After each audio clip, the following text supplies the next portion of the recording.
अगर आप एक ऐसे युद्ध में फंस जाएं जहां आपका अपोनेंट हर रोज एक नया तिलिस्मी हथियार निकाले तो आपकी हालात क्या? पैनिक, डर, भय, क्या होगा? अमेरिका और इसराइल के साथ कुछ ऐसा ही हो रहा है। ईरान एक बार फिर अपने आर्सेनल से एक नई मिसाइल डिप्लॉय करी है, मतलब प्रो मैक्स मैक्स मैक्स निकाल रहे हैं। रिपोर्ट्स के मुताबिक इस मिसाइल का नाम है हज कासिम और इसका नाम आईआरजीसी के कमांडर कासिम सुलेमानी के नाम पर रखा गया है, जिन्हें जनवरी 2020 में अमेरिकन प्रेसिडेंट डोनाल्ड ट्रंप अपने फर्स्ट टर्म में एक यूएस स्ट्राइक में उन्होंने इन्हें मार दिया था।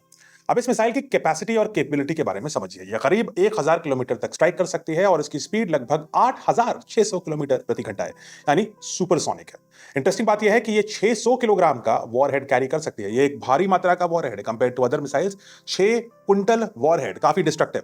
यानी सिर्फ ये एक मिसाइल नहीं है, ये एक high speed, high impact, heavy duty system है। इसे खास तौर पे लंबी दूरी पर तेज और सटीक हमला करने के लिए डिजाइन किया गया है।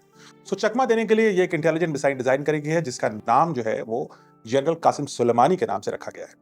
यानी टारगेट साफ है, इजराइल के Iron Dome, THAAD system, Arrow defence system और अमेरिका के जो सिस्टम्स हैं उन सब को इवेड करना, बाईपास करना। और ये मिसाइल वही करके दिखा रही है। बैटल टेस्टेड हो गई है अब रीसेंट अटैक में, मतलब अब पिछले 2 दिनों के अंदर तेल अवीव और पेता टिकवा जैसे इजरायली एरियाज को टारगेट किया गया।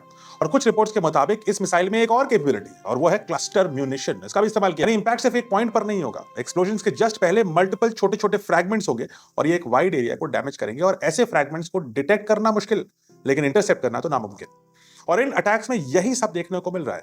दूसरी तरफ अमेरिका के युद्ध सेक्रेटरी, वॉर सेक्रेटरी पीट हेग्सेथ कह रहे हैं कि ईरान के अटैक कम हो गए हैं।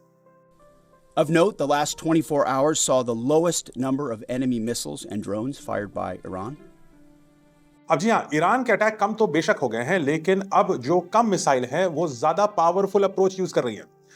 अटैक्स कम हुए हैं, डैमेज बढ़ गया है। हर स्ट्राइक अब कहीं ज्यादा प्रिसाइज, कैलकुलेटेड और ज्यादा डैमेज कर रही है। और ये वॉर का नया फेज है। ईरान क्वांटिटी से क्वालिटी की तरफ शिफ्ट कर चुका है। और इंटरेस्टिंग बात यह है, ईरान की एक भी मिसाइल को आप फेलियर नहीं बोल सकते, सब एक से बढ़कर एक आ रही हैं।